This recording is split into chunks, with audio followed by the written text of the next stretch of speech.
مدرسة القرآن جوهرة الأزمان مدرسة القرآن جوهرة الأزمان أقرأ فيها مصحفي بنشوة الولهان أقرأ فيها مصحفي بنشوة الولهان. Bismillahirrahmanirrahim. Assalamualaikum warahmatullahi wabarakatuh. Alhamdulillahirabbil alamin. Alhamdulillahilladzi hadana li hadza wa ma kunna linahtadiya laula an hadanallah. Allahumma shalli ala sayyidina Muhammad wa ala alihi wa ashabihi wa man tabi'ahum bi ihsani ila yaumiddin. Alhamdulillah, asbahna ala fitratil Islam wa kalimatil ikhlas wa ala dini nabiyina Muhammadin sallallahu alaihi wasallam wa ala millati abina Ibrahim hanifa wa ma kana minal musyrikin. Kita bersyukur pada Allah hingga hari ini Allah terus mencurahkan kasih sayangnya kepada kita semua. Semoga kita mampu mensyukuri semua ini. Ibu-ibu sehat semuanya? Alhamdulillahirabbil alamin. Baik, insya Allah hari ini kita akan belajar melanjutkan Quran. Sudah diinformasikan panitia Bu ya. Kita akan belajar Quran surat Al-Kafirun. Baik. Bismillahirrahmanirrahim. Qul ya ayyuhal kafirun. Qul ya ayyuhal kafirun. Ada beberapa Quran ya Bu ya yang diawali dengan qul. Apa artinya kemarin qul? Katakanlah. Dia bentuknya apa? Perintah. Jadi kita diperintahkan. Diperintahkan untuk apa? Diperintahkan untuk mengatakan. Ya, diperintahkan untuk mengatakan. Kemarin kita sampaikan apa kalau dalam membahas Quran surat Al-Ikhlas? Disuruh memproklamirkan, gitu ya, disuruh memproklamirkan. Nah ini sama.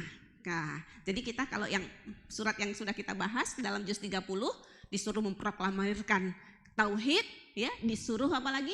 Berlindung, disuruh berlindung. Nah kemudian ini satu lagi kita diperintahkan untuk memproklamirkan, ya, menyatakan apa ibu-ibu yang dirahmati Allah? Menyatakan bahwa kita sebagai orang yang beriman itu beda dengan orang yang tidak beriman. Apakah dia orang Yahudi, Nasrani, ya, agama-agama yang lain, Majusi, ya, Hindu, Buddha dan yang lain ya. Dalam ayat Al-Quran mereka semua diistilahkan oleh Allah, disifatkan oleh Allah sebagai orang kafir. Ibu-ibu yang dirahmati Allah, ya. Dan kita di sini diperintahkan untuk menyatakan bahwa apa Ibu? Kita ini berbeda, ya. Cuman apa kemudian kita disuruh bengok-bengok ke orang kafir, bilang hei kafir, kafir begitu? Nanti kita bahas, ya. Nanti kita akan lihat, ya. Ini kan sekarang ada fenomena ini, ya, terkait dengan panggilan, ya, kafir. Banyak yang kemudian protes. Kami punya iman kok, kami iman kepada ini. Kenapa kok kami dibilang kafir? Baik, nanti kita akan bahas ibu-ibu yang dirahmati Allah. Kita masuk dulu. Jadi di sini adalah, ya, kita diperintahkan oleh Allah untuk menyatakan, ya, menyatakan bahwa antara keimanan dan kekufuran, ya, apapun bentuknya kekufuran itu tidak sama. Sudah? Ketika dia tidak sama, berarti harus jelas nanti bedanya apa, ya. Ketika dia tidak sama, berarti tidak mungkin apa Bu? Bersatu, ya. Tidak mungkin bersatu. Dia betul-betul akan berlepas.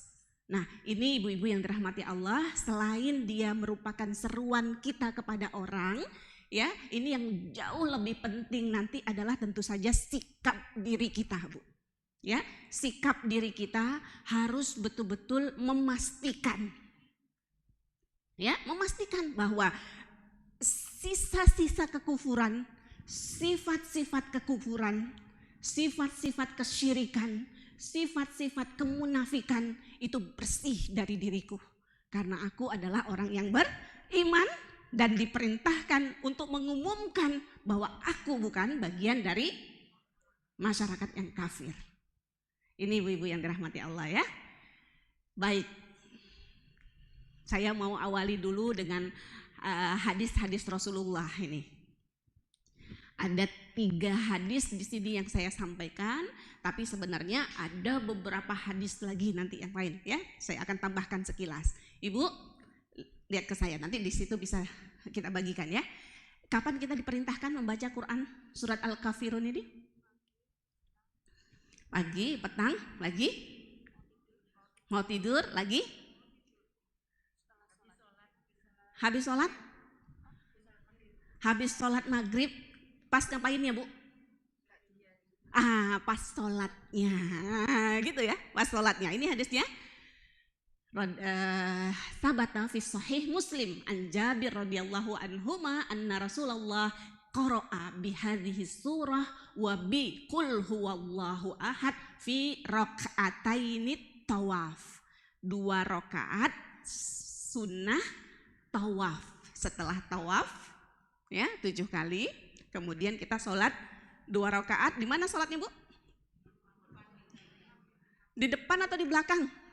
Di belakang ya. Ini makom Ibrahim, kita sholat di belakangnya. Tapi kalau nggak bisa langsung, fafi ayyi makan, di mana saja boleh, di dalam Masjidil Haram. Nah, sholat sunnah tawaf kita baca Al-Kafirun dan Al-Ikhlas. Lagi wa fi sahih min hadis Abi Hurairah anna Rasul qara'a bihima fi raka'atai al-fajar. Ya, baca 2 rakaat di sholat sunnah fajar. Ibu-ibu yang rahmati Allah, yang mana sholat sunnah fajar itu? Setelah azan ya Bu ya. Nah, yang mutafak itu yang setelah azan. Kalau sebelum subuh ada yang mengatakan ada sholat sunnah fajar sebelum azan ya. Tepatnya kalau sebelum azan itu masuknya dia ke tahajud. Ya, jadi sunnah fajar itu adalah yang setelah azan. Ada lagi ruya Imam Ahmad bin Ibnu Umar anna Rasulullah qara'a fi raka'atain qoblal fajar wa raka'atain ba'dal maghrib. Jadi sholat sunnah ba'diyah ya setelah maghrib. Ibu ada yang pernah baca hadis? Enggak, ini saya enggak masukkan ke sini. Rasul sholat sunnah fajarnya baca al-falak, baca al-kafirun dan an-nasnya berapa kali? 7? Lagi? Berapa kali Bu? Belum pernah baca Bu ya? Saya nggak masukkan di sini hadisnya. Nanti Ibu lihat tafsir Ibnu Katsir ya. Buka tafsir Ibnu Katsir. Ada yang punya Bu tafsir Ibnu Katsir? Belum ada? Kalau yang sudah ada, saya minta dibuka. Ya. Kadang udah dibeli pun belum dibuka ini masalahnya. Ya, kalau belum ada ya bagaimanalah caranya? Nabung bisa, arisan bisa, 1 buku tafsir harus ada nih ya. Ini saya pakai tafsir yang muktamad saja nih Ibnu Katsir. Banyak lagi buku tafsir yang lain ya. Di situ ditulis Bu hadis dari Ibnu Umar diriwayatkan oleh Ahmad ya, hadis sahih Bu. Ya. Ini saya dulu juga menjadi berpikir kok sholatnya kok kalau cuman al-falak, maaf kok al-falak terus ya, cinta sekali dengan al-falak.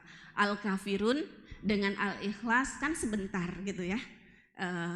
Dia sholat yang ringan ya. Ada lagi hadis juga nanti bukalah sholat tahajud dengan sholat yang khafifatain. Nah jadi sebelum kita memulai sholat tahajud yang berharapnya bisa panjang, buka dulu dengan sholat yang ringan gitu loh. Itu juga baca al-kafirun dan al-ikhlas. Nah tapi kalau di situ bacanya memang khafif ya. Nah cuman Ternyata ada hadis ibu-ibu yang dirahmati Allah, ya, Ibnu Umar itu pernah menginap 1 bulan di rumah Rasulullah, ya, bermalam begitulah. Mungkin bermalamnya nggak harus nginap ya, nggak dijelaskan. Pokoknya dia bermalam dan dia mengamati sholat sunnah fajarnya Rasulullah. Ya, dia mengatakan saya mengetahui Rasul membaca ini dan Rasul mengulangnya. Ada yang mengatakan 24 kali. Hadisnya di situ, hadis dikatakan 24 kali, ada yang 25 kali, ada yang bid'u wa isrun, 20 lebih pokoknya, ada yang bid'u wa asyarah, begitu Bu. 10 lebih. Jadi baca Al-Kafirun dan Al-Ikhlasnya bukan 1 kali, tapi diulang-ulang ibu-ibu yang dirahmati Allah. Ya, sampai berapa kali tadi? Ya sebenarnya tadi nggak harus lihat di buku tafsir, lihat di buku hadis juga boleh. Cuman karena kita belajarnya tafsir, makanya saya katakan kalau mau lihat di buku tafsir. Tapi hadisnya hadis sahih, riwayat Ahmad, diriwayat sanadnya dari Ibnu Umar. Ya, Ibnu Umar melihat ada yang meriwayatkan Rasul 24 kali Bu. Berapa menit tuh kira-kira baca Al-Kafirun? Ya, jadi panjang ibu-ibu yang dirahmati Allah. Ya mungkin kira-kira berapa halaman gitu loh ya kalau dijadikan halaman. Jadi membacanya 24 kali, membacanya 25 kali, ada yang mengatakan 10 lebih atau 20 lebih. Ibu-ibu yang dirahmati Allah, dan ini diriwayatkan di dalam sunnah fajar dan sunnah setelah maghrib. Rasul bacanya juga lebih dari 1 kali. Untuk di rakaatai tawaf saya nggak dapatin kalau Rasul membacanya berapa kali. Apa artinya ini Bu?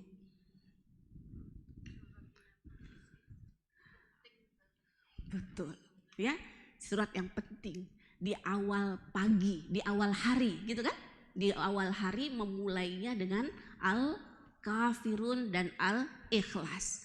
Kemudian setelah sholat sunnah maghrib itu di awal apa? Di awal malam. Jadi di awal malam, ya, memulai dengan berulang-ulang juga, ya, Al-Kafirun dan Al-Ikhlas. Dan dua suratnya ini nanti kita akan belajar disebut dengan nama lain dari Al-Kafirun, juga namanya adalah Al-Ikhlas. Iya, nama lainnya.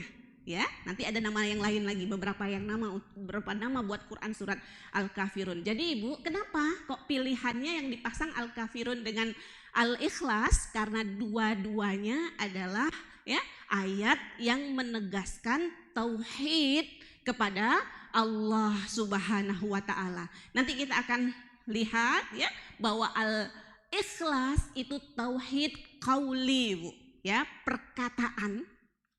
Ya, perkataan, pernyataan gitu loh. Sementara Al-Kafirun dia adalah tauhid al-amal. Tauhid dalam bentuk perbuatan. Sudah? Jadi sama-sama Quran surat tauhidnya. Nah, ini saya mohon maaf ya, saya tidak masukkan ke sini. Kemudian banyak ya, ada 3 lebih Bu hadis yang Rasulullah memerintahkan sahabat untuk menjadikan Al-Kafirun ini juga menjadi bacaan terakhir sebelum tidur Bu. Ya, sebelum tidur membaca Quran surat Al-Kafirun, dan Rasulullah mengatakan innaha baro'ah minasyirik. Baro'ah itu melepaskan, ya, dia melepaskan diri kita ya dari kungkungan kesyirikan. Ini ibu-ibu yang dirahmati Allah. Sudah? Jadi insya Allah ketika kita ya betul-betul membaca, memahami dan mentadaburinya sesuai dengan kandungan maknanya, gitu loh. Jadi kita ulang ya, kita ulang minimal di sunnah fajar, sunnah ba'diyah maghrib ya, kita ulang kemudian di sebelum tidur. Nah, ketika kita membacanya tentu saja tadi ya dengan pemahaman, dengan tadabur, insya Allah melahirkan ya jiwa kita, orang-orang yang memang betul-betul bisa bersih dari syirik. Bisa dipahami ibu-ibu? Apa perlunya kita memastikan bahwa diri kita ini tidak berbuat syirik? Apa perlunya? Karena syirik tidak dimaafkan oleh Allah. Barakallah. Lagi Bu? Tidak terasa. Lagi? Ada hadis Bu, ya. Hadis itu Rasul mengajarkan ketika Rasul sedang membonceng Mu'az, ya. Kalau nggak salah saya Mu'az bin Jabal, Bu. Memboncengnya di untanya. Ya, Ibu. Kalau ada pembesar lewat di sini, ya, sedang naik motor atau naik mobil, kira-kira kita diajak numpang nggak? Diajak nggak? Kayaknya enggak ya. Siapa hebat? Pemimpin kita apa Rasulullah? Rasulullah, Bu. Nah, ini hadis ini juga saya terkesan sekali ya, di situ dalam penjelasannya memang dikatakan Rasul ardafa. Ardafa itu membonceng. Dan Rasul biasa. Ya, Rasul biasa mengajak siapa untuk ikut dengan beliau. Anak-anak juga giliran kalau udah lihat Rasul datang, mereka datang rubuni. Ibu-ibu jangan sungkan ya, jangan apa? Jangan berat-berat ngajak orang gitu loh. Paham? Ya, ngajak orang bareng. Ya, nah ini kadang-kadang kita alasannya kalau naik motor nggak bawa helm gitu ya. Ini mungkin termasuk saya juga. Justru harus sediain helm, ngajak siapa yang lihat, siapa yang bisa diajak, akhirnya bisa diajak. Kalau yang sudah ada seperti itu, tabarakallah. Kalau yang belum, lihat ini Rasul, ya, ardafa. Dan hebatnya lagi, Rasul kalau udah bonceng seseorang, bukan terus sibuk HP-an, bukan terus sibuk dengan pikirannya sendiri. Rasul begitu kalau sama orang itu langsung berdakwah, langsung ingin menanamkan satu nilai seperti itu. Ya, sama anak-anak juga begitu Bu. Jadi nggak meninggalkan kesempatan ya, kecuali meninggalkan jejak kebaikan gitu. Ya, ibu-ibu nanti kalau punya cucu kan seneng ya kalau ngumpul gitu, harus ada. Ya, harus ada target nih, aku hari ini harus menanamkan satu ini gitu. Jadi satu adab yang kita berikan kepada orang itu lebih baik daripada sedekah kita yang banyak itu. Sudah. Nah, hadis ini tadi Rasul menanya kepada Mu'az, wahai Mu'az, kamu tahu nggak haknya Allah terhadapmu dan haknya manusia terhadap Allah, gitu tuh. Ini penjelasan syirik tadi ya. Jadi ada hak Allah. Kalau hak Allah berarti tanggung jawab kita. Gitu kan? Dan kita ini juga punya hak. Kalau hak kita tanggung jawab siapa? Tanggung jawab Allah. Cuman boleh nggak kita bilang, pokoknya Allah harus lo ya, tanggung jawab lo ya Allah ya, bisa nggak gitu? Bisa nggak Bu?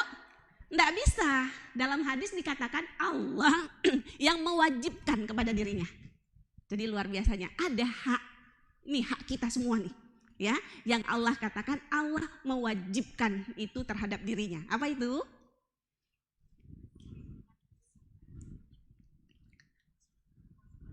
Ya, ini haknya Bu. Allah tidak akan mengazab, tepatnya begitu. Allah tidak akan mengazab seseorang yang tidak berbuat syirik. Itu haknya manusia. Semua kita berhak. Nah, jadi kalau kita bicara tentang syirik, ya, kalau kita berbicara tentang syirik, berarti ini memang syarat utama. Ya, syarat utama kita selamat dari azabnya Allah. Ibu-ibu yang dirahmati Allah. Penting apa tidak? Penting sekali. Itu merupakan haknya kita. Aman nggak kita kalau udah punya hak? Aman kan? Dan ini ternyata Allah sudah memberikan itu haknya kita. Ya, hak. Gimana? Iya, syarat. syarat kita baru bisa masuk surga, kira-kira begitu ya. Syarat kita baru bisa masuk. Berarti bukan masalah nih, oh saya nggak hafal Quran misalnya gitu ya, oh saya sholatnya begini. Bukan saya katakan itu tidak penting gitu loh ya, itu penting tentunya. Tetapi ternyata syarat yang pertama, walaupun amal kita banyak ya, tapi kemudian ada kesyirikan yang masih ada dalam diri kita, apa kemudian kita sudah berani mengatakan bahwa kita berhak dengan surga dengan amal yang kita lakukan? Tidak. Ternyata syarat kita untuk masuk surga itu bahwa ya tidak ada kesyirikan. Oh dulu pernah taubat, begitu ya. Jadi tadi mengatakan syirik dosa yang tidak diampunkan oleh Allah, tapi ternyata nanti ada penjelasan lagi tidak diampunkan ketika dia meninggal belum bertaubat. Kalau dia sudah bertaubat sudah. Bisa dipahami ibu-ibu? Kalau haknya Allah apa? Haknya Allah tentunya kita sembah. Jadi haknya Allah adalah kita sembah, kita ibadahi. Sementara hak kita adalah hak kita kok tidak berbuat syirik. Hak kita apa? Tidak akan diazab. Nah, itu hak kita. Ya. Jadi kita patut optimis begitu loh. Ya, selagi kita betul-betul menjaga diri, ya, tidak melakukan kesyirikan, kita akan selamat, kita akan mendapat hak, tidak akan diazab oleh Allah. Nah, ini ibu-ibu yang dirahmati Allah. Jadi kita sudah memahami ya betapa pentingnya diri kita menjaga ya, menyelamatkan diri kita dari syirik. Nah, bagaimana caranya? Ya, minimal caranya itu adalah ini. Minimal ya tadi ya, syarat utamanya betul-betul menghayati Qul ya ayyuhal kafirun, ya, menjaga Quran surat Al-Ikhlas, ya, memaknainya, mentadaburinya, memahami dengan sungguh-sungguh. Nah, ini adalah penjagaan diri kita. Ya, penjagaan diri kita dari kesyirikan. Sudah pahami ibu-ibu? Sudah? Baik, kapan aja tadi kita disunahkan baca? Setelah salat sunnah, tawaf, setelah salat fajar, sebelum ya, sebelum subuh, salat sunnah fajar, kemudian setelah salat saat sunnah maghrib, kemudian menjelang tidur, ya, menjelang tidur. Dan ada perkataan Rasulullah, jadikan itu perkataan terakhir, ada yang begitu, ya.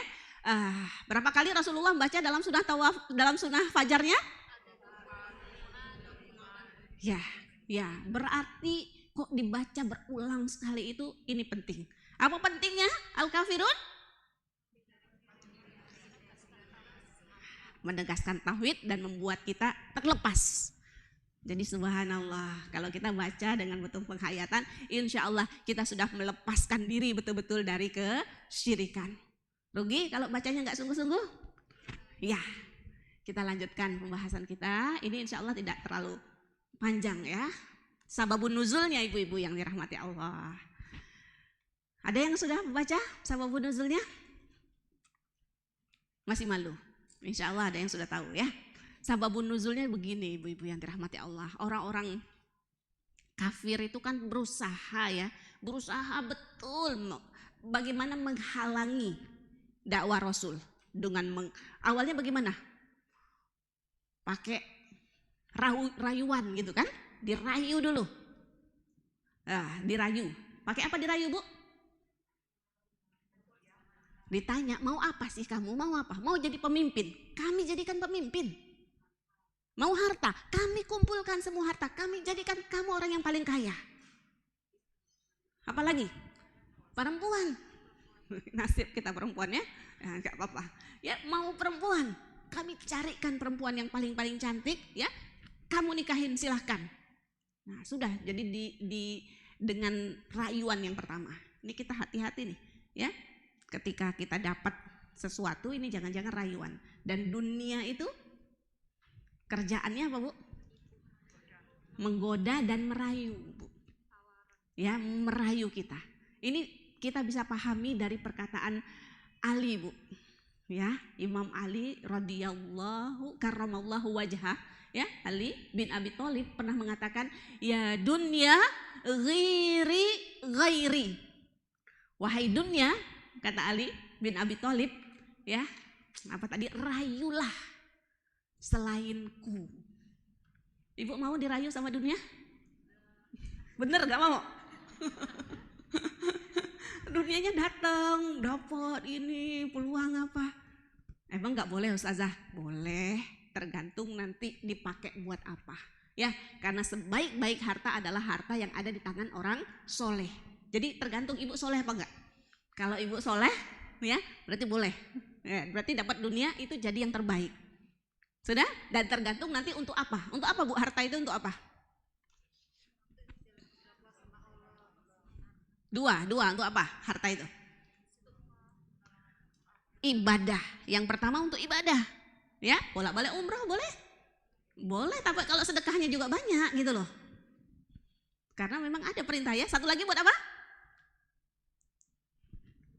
Kok lupa? Itu masuk ibadah. Satu lagi buat silaturahim. Harta itu buat silaturahim. Ya sama buat ibadah juga sebenarnya. Tapi ibadah itu kan untuk Allah gitu loh. Ya, satu lagi untuk kita menyambung orang. Coba ibu buktikan Bu dengan keluarga ibu. Kalau sekarang hubungannya masih renggang, masih biasa-biasa saja, coba ibu buktikan. Kasih hadiah banyak-banyak. Ya, bawa ya. Nanti ibu lihat gimana rasanya. Beda sama apa enggak? Pasti beda. Ya, karena orang yang banyak memberi itu dia dekat dengan Allah. Ya, dekat sama manusia. Jadi kita tuh dekat sama mertua harusnya dekat, sama keluarga ipar itu harusnya dekat. Kalau ada yang ngeluh, ya suka nggak dekat, tahu aja tuh sebabnya. Apa sebabnya berarti? Ibu yang bilang loh ya, pelit. Ya begitu. Ya karena orang yang memberi itu dia pasti dia dekat sama Allah dan dekat sama manusia. Nah itulah harta. Harta itu untuk kita mendekat kepada Allah dan untuk kita mendekat kepada manusia. Oh, kok jadi ke sini ya? Baik, sudah. Apa tadi, Bu? Dirayu. Jadi Ali bin Abi Thalib mengatakan, wahai dunia, jangan rayu aku, rayu yang lain aja gitu. Ibu siap begitu? Saya sih mikir juga deh gitu ya. Mau juga dirayu gitu ya sama dunia. Ya, tadi boleh, kita boleh mau tapi kita paham untuk apa. Paham ya? Sampai ada tulisan saya baca dulu, ambillah dunia sebanyak-banyaknya untuk, yang saya baca itu ambillah dunia sebanyak-banyaknya untuk diberikan sebanyak-banyaknya. Jadi gitu Bu, silahkan ambil banyak-banyak. Cuman bukan untuk dinikmati, bukan untuk ditimbun, bukan untuk disimpan. Ya, ambillah dunia, coba Bu, ambillah dunia sebanyak-banyaknya untuk, sambil doa sama Allah, ngomongnya itu sambil doa, untuk diberikan ya sebanyak-banyaknya nih, supaya kita paham. Satu lagi nih ya, Allah yang mengizinkan kita bicara tentang uang nih ya. Satu lagi, kalau kita punya kelebihan Bu, dari uang itu kita punya kelebihan, apa sih maksudnya itu? Maksudnya Allah kasih kita kelebihan uang, maksudnya apa? Maksudnya adalah Allah ingin menyatakan kepada kita bahwa jalan kamu ke surga itu adalah uang. Jalan kamu ke surga itu adalah harta. Itu kalau kita punya kelebihan, ya. Karena jihad, kita tahu kan jihad? Jihad itu kan kita taunya jihadun nafs, mengorbankan jiwa. Itu mengorbankan jiwa ayatnya cuma 1 atau 2 ayat saja Bu. Sementara ayat jihad itu puluhan. Terus sisanya jihad apa? Jihad harta. Sudah? Ini ibu-ibu yang dirahmati Allah. Awalnya apa tadi? Ya, tadi dunia tidak boleh merayu, ya sudah. Ibu-ibu yang dirahmati Allah, kita lanjutkan. Saya lupa tadi. Nah, masih balik belum? Ya, na'budu ilahaka sanatan. Ini dia Bu, sababun nuzulnya. Jadi Rasul ditawarin harta, itu pertama ya, dirayu dulu. Dengan harta gak mau. Udah gak mempan dirayu, diapain? Diintimidasi. Ya kan? Dihina, dicaci, dilukai. Ya, gak berhasil Rasul melunak apa enggak? Melunak apa enggak Rasul dengan disiksa? Tidak melunak. Ketika kemudian mereka sudah merasa putus asa, aduh ini dirayu nggak bisa, ditekan nggak bisa, ya. Dalam riwayat saya membaca dia orang kafir mulai melunak. Ah, udahlah, kalau kayak gitu kita cari kompromi, Ya, kita cari kompromi. Bagaimana komprominya? Inilah sababun nuzulnya. Mereka menyatakan kompromi, ya Rasulullah, kalau memang kamu udah nggak bisa berhasil juga begitu, dengan yang kami tawarkan nggak bisa, ya udahlah, kita cari jalan temunya. Bagaimana kalau kami menyembah Tuhanmu 1 tahun, ya, kemudian kamu menyembah ya Tuhan kami 1 tahun. Kan ketemu nih jalan keluarnya seperti itu. Itu Bu sababun nuzulnya. Kira-kira bisa apa enggak nih Bu? Rasulullah pada saat itu tidak menjawab, ya. Kenapa? Karena Rasul ingin jawabannya tuh yang sangat tegas begitu loh ya. Dan Rasul memang menunggu wahyu. Ya, Rasul menunggu wahyu. Ada yang pendapat mengatakan ini sampai berulang kali. Tawaran seperti ini ditawarkan sampai berulang kali dan Rasul belum langsung menjawab. Kenapa? Karena Rasul masih menunggu wahyu, makanya nanti ada pengulangan. Ada yang pendapat seperti itu ya. Kemudian turunlah ayat ini, ibu-ibu yang dirahmati Allah, ya. Jadi keputusan untuk tawaran dari sababun nuzul ini, ya, yang menjawab langsung adalah Allah, ya. Allah ingin menyatakan apa? Tadi Allah ingin betul-betul menyatakan tidak ada hubungannya sama sekali, ya, antara tauhid, antara Islam dengan kekufuran, antara tauhid dengan kesyirikan. Itu tidak ada hubungannya sama sekali, ya. Karena apa? Karena orang-orang yang kafir ibaratnya ya, mereka berjalan di satu lembah, Islam berjalan di satu lembah dan tidak akan mungkin bisa bertemu. Sudah? Pahami Ibu? Nah, ini sababun nuzul kita. Kita lanjutkan. Nama-nama surat Al-Kafirun Ibu-ibu yang dirahmati Allah. Jadi Quran surat Al-Kafirun ini juga disebut dengan Qul ya ayyuhal kafirun. Quran surat Qul ya ayyuhal kafirun, begitu. Ya, diambil dari ayat yang pertama, Qul ya ayyuhal kafirun. Kemudian dia disebut juga dengan Quran surat Al-Ikhlas. Dia juga disebut dengan surat ibadah. Ibu-ibu yang dirahmati Allah. Ya, jadi nanti kita membahas juga sedikit. Ya, di mana dia ibadah? La a'budu, gitu kan? Ma ta'budun. Itu yang diulang-ulang. Jadi poinnya nanti adalah poin di ibadah. Kemudian juga dia namanya ad-din.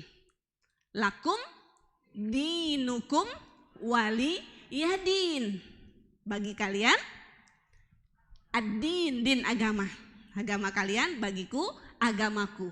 Dan nama lain dia adalah Al-Muqassisatain.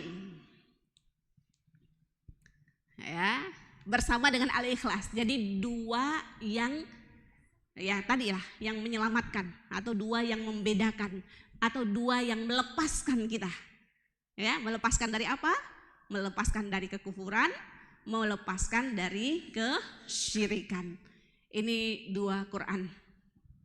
Surat Al-Kafirun dan Quran surat Al-Ikhlas. Sudah, Ibu-ibu?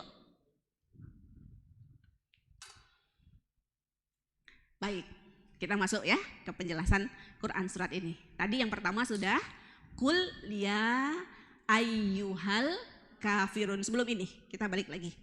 Qul, jadi Qul ini adalah perintah dari Allah. Jadi bukan perkataan Rasulullah, tapi adalah perintah langsung ya yang Allah turunkan kepada Rasulullah untuk apa? Untuk mendeklarasikan. Ya, mendeklarasikan, menyatakan bahwa semua yang di luar Islam itu adalah kafir dan aku bukan bagian dari kekufuran itu. Sudah?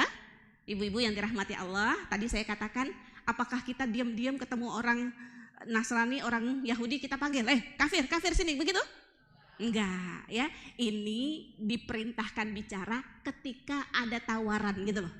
Jadi kalau ada orang gitu loh, orang yang mengajak kita, ayo kita pesta sama-sama merayakan tahun baru, merayakan Christmas, begitu loh. Ya, kita harus menyatakan itu lepas, kita bukan bagian dari kita, paham ya? Jadi ketika ada, terus kemudian ada, artinya ada pernyataan lah gitu kepada kita, kita harus menolak. Ya, tapi kalau tidak ada pernyataan dari orang kafir yang mengajak seperti sababun nuzul tadi, ya nggak mesti juga tiba-tiba kita teriak-teriak gitu loh, ya manggil kafir, kafir gitu, nggak juga. Ya, kenapa? Karena kita disuruh dalam berdakwah ini ud'u ila sabili rabbik bil hikmah. Kita disuruh dalam berdakwah ini, dakwahnya dengan mana? Dengan hikmah. Paham ya?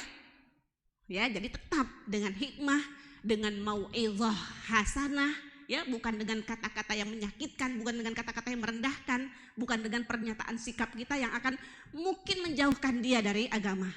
Ya, paham ibu-ibu? Sudah. Nah, jadi gitu. Jadi kalau ada sikap yang ditujukan kepada kita, ya kita harus menjawab dengan tegas. Kalau tidak ada, bagaimana? Cukup hanya di dalam hati kita, Bu. Di hadapan segala kekufuran, termasuk juga di hadapan semua orang yang di luar agama kita, kita harus memastikan diri kita, ya, aku tidak sama. Ya, paham? Di semua ajaran kita membaca tentang isme lah, tentang ajaran, tentang aliran-aliran yang di luar dari ajaran kita harus punya sikap dalam diri kita, ya. Ini adalah kafir. Inilah bukan dari bagian aku. Paham? Jadi termasuk begitu tuh, termasuk aliran, isme, ya. Kita harus menyatakan sikap bahwa ini bukan bagian aku dan kita harus tegas di sini. Berarti juga termasuk gaya-gaya hidup, Bu. Ya, tradisi. Apalagi kebiasaan, ya, sesuatu yang di luar dari nilai Islam, kita harus mengambil sikap bahwa aku bukan bagian dari itu dan aku melepaskan diri dari segala penyimpangan itu. Ya, kita tidak menerima sekali orang-orang mengkufuri Allah. Kita tidak terima sekali orang-orang berpaling dari Islam. Paham, Bu? Kalau sudah begitu berarti kita sempat minder nggak dengan orang-orang yang bukan Islam yang kayaknya keren-keren gitu? Enggak sempat minder, ya. Justru kita merasakan izzah. Jadi harus sampai bisa merasakan izzah kita di hadapan itu semua. Paham ya? Harga diri. Dan sempat harus merasakan izzah itu harga diri dan merasa wa antumul a'launa, kalian yang lebih tinggi. Ya, lihat ajaran, lihat apa sajalah. Ya, kita harus merasa bahwa kita lebih tinggi. Sudah? Ini ibu-ibu yang dirahmati Allah, termasuk nanti, ya, satu lagi nanti sikap hidup. Ya, cara hidup. Tadi saya sudah singgung juga. Jadi gini, ya, saya ingin sampaikan ibu-ibu yang dirahmati Allah, Al-Qur'an turun, ya, di antara makna yang dikandung dalam Al-Qur'an itu banyak sekali yang menceritakan kepada kita tentang kehidupan akhirat. Banyak kan? Banyak sekali bicara dengan kita terkait dengan akhirat. Itu ayat-ayat akhirat itu perlunya buat kita di akhirat atau perlunya buat kita di dunia ini, Bu? Perlunya buat di dunia, ya. Nah, saya ambil contoh. Jadi ini salah satu yang harus kita maknai dengan Al-Qur'an, bahwa kita berharap kita hidup di dunia ini, ya, dengan nuansa-nuansa akhirat, ya. Nanti yang kaitannya dengan di sini ada ayat. Allah berfirman, la yastawi ashabul jannah wa ashabun nar. Tidak sama, ya, tidak sama antara penghuni surga dengan penghuni neraka. Ya, ini ayat perlu buat kita nanti di akhirat. Kalau di akhirat pasti aja beda. Di surga dengan segala kenikmatannya, neraka dengan segala siksanya, ya. Ayat ini perlunya buat siapa, Bu? Buat kita di mana? Di dunia. Artinya apa? Artinya kita harus betul-betul serius memikirkan apakah kita, ya, cara hidup kita. Nah, cara hidup kita ini sudah seperti cara hidup ahli surga atau masih cara hidup sebagai ahli neraka. Jadi nggak samanya itu, Bu, nanti di akhirat saja atau sejak di dunia ini. Sejak di dunia ini udah nggak sama. Orang yang nantinya ahli neraka, ya, dan ahli surga, kita masih mengatakan sekarang orang kafir, ya. Kafir itu masuk juga nanti di situ, yang syirik juga masuk, Bu. Orang yang masih berbuat kesyirikan masuk juga. Makanya kan Quran surat ini dia adalah yang melepaskan kita dari kesyirikan, ya. Nah, syirik itu apakah dia langsung keluar dari Islam tergantung, nanti ada syirik besar dan ada syirik kecil. Sudah? Yang ingin saya sampaikan di sini, jadi qul ya ayyuhal kafirun, ya, kita ingin menegaskan bahwa gaya hidup kita, ya, bukan seperti gaya hidup orang kafir, bukan seperti gaya hidup orang-orang ahli neraka. Coba nanti lihat lagi Bu kita, ini aku begini udah pantas tah ini aku, ya, jadi ahli surga ini udah pantas atau belum? Ibu-ibu yang dirahmati Allah, ini yang pertama ya dari ayat Qul ya ayyuhal kafirun. Bisa dipahami Bu-ibu? Dan kita diperintahkan mendeklarasikan tadi ya, tapi tidak harus secara verbal begitu loh, langsung ngomong ya, minimal dalam hati kita nih. Deklarasi kita omongin boleh ya, kita omongin tapi tidak harus terdengar gitu loh. Ya, ini kafir. Orang kafir bagaimana Bu? Oh ya, saya lupa nih, saya baru ingat sekarang ya. Kepentingan pertama dari Al-Qur'an. Apa kepentingan pertama Al-Qur'an dengan Quran surat Al-Baqarahnya Bu? Kalau Al-Fatihah itu sesuatu yang memang luar biasa ya. Surat yang pertama yang panjang itu kan Quran surat Al-Baqarah. Kepentingan pertama dalam Quran surat Al-Baqarah itu untuk apa? Untuk menyatakan ya, membagi Bu, mempetakan manusia. Ya, ini namanya tamhis, penyaringan, pemetaan. Jadi pemetaan itu terus berlaku. Ada siapa saja kategori orang yang disebutkan dalam Quran surat Al-Baqarah itu? Yang pertama? Yang pertama dulu. Dzalikal kitabul la raiba fihi hudal lil muttaqin. Jadi yang pertama langsung muttaqin. Muttaqin berarti orang yang beriman, gitu kan? Ini ayat 1 sampai ayat 5. Nah, kedua? Langsung munafik. Apa ayatnya? Innalladzina kafaru sawaun alaihim a'andzartahum am lam tunzirhum la yu'minun. Langsung masuk penjelasan tentang kafir. Ayat 6. Jadi langsung diklasifikasikan. Sudah? Apa sifatnya kafir di sini, Bu? Innalladzina kafaru sawaun alaihim a'andzartahum am lam tunzirhum la yu'minun. Sama aja, dikasih peringatan, enggak dikasih peringatan, mereka tidak beriman, ya. Saya mendengar penjelasan ini, Bu. Orang-orang kafir itu adalah orang-orang yang hatinya tidak sensitif memikirkan ini benar atau ini salah gitu loh. Jadi orang mukmin itu ya, dia betul-betul ketika melakukan sesuatu itu dia memastikan ya ini benar atau tidak. Kalau orang kafir itu dikasih tahu nggak mau peduli. Ya, kalau kita kalau nggak tahu ya mencari tahu. Sudah ya, kalau sudah dikasih tahu segera ingat.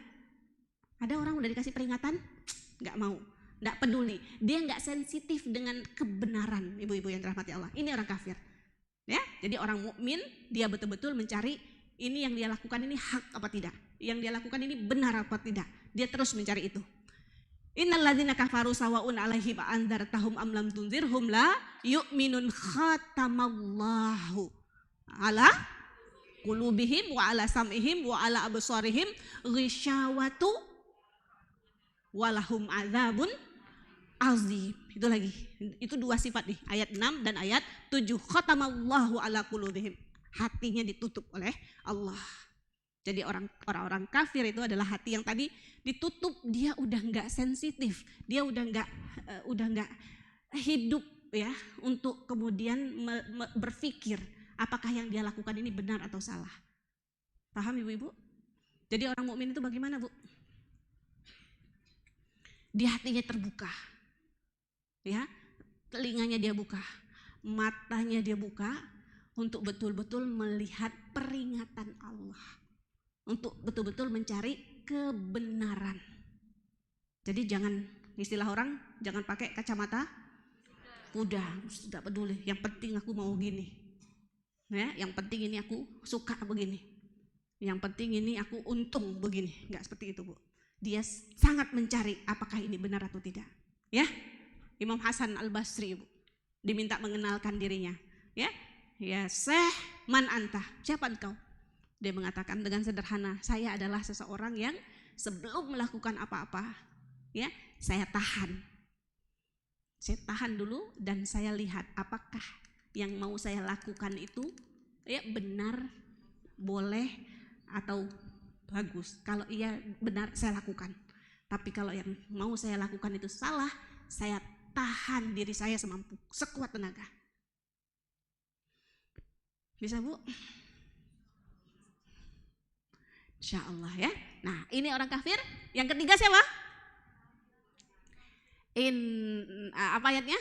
Wa minan nasi may yaqulu amanna billahi wa bil yaumil akhiri wa ma hum bimu'minin. Ini ya Allah, ibu-ibu yang rahmati Allah, kita berlindung kepada Allah di sini ya. Jadi yang ketiga adalah orang munafik. Orang munafik itu ngomongnya kami beriman pada Allah dan pada hari akhir. Dia bilang kami beriman.